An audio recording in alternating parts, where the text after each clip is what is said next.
And I think it has a lot in common with theology, in that you might feel like a really good result of sustained inquiry is not coming up with an answer, but figuring out what a better question was than you started with. And that's the result of your intense study. And so in that sense, science and theology may be really related fields. Catherine Crouch is a physicist, so her world is this, and she understands science like you guys do. I mean, she's a scientist by day. And one of the things that she claims is that there's a lot believers could learn if we really got to know what the life of a scientist was like. I'm a scientist. I teach and study physics. And I'm also a Christian. Now, many scientists think that scientists and Christians have irreconcilable differences, that Christians are fundamentally opposed to science and are unwilling to learn what it's actually about. Now, even more Christians are deeply suspicious of science for a whole lot of reasons, and some good ones, including the strident atheism of a handful of prominent scientists. Being part of two communities that are so deeply suspicious of each other is difficult, and it's often even painful. But remarkably enough, I've found that being a scientist has taught me some of the deepest lessons of my Christian life. And so this morning, Gabe and others have asked me to tell you a little bit about the ways that my work as a scientist has informed my faith.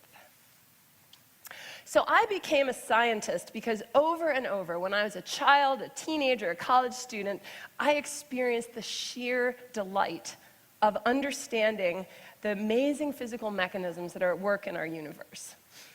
Delight because the world is understandable, but also because it's so amazingly simple. So, here we are, we've got these tiny dewdrops. Far behind them, so far away that they're just blurry in this photograph, are flowers. But there are these perfect images of the flowers that can be seen in the dewdrops. Why are they there? Well, we can explain those images completely with just two simple ideas.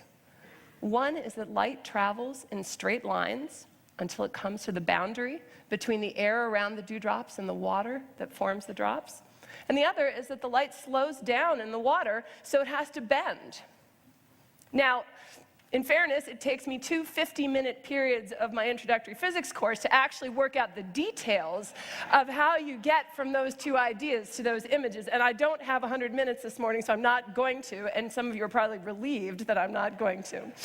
But the fact remains that those two simple principles determine not only these images, but also the workings of our vision, cameras, telescopes, you name it.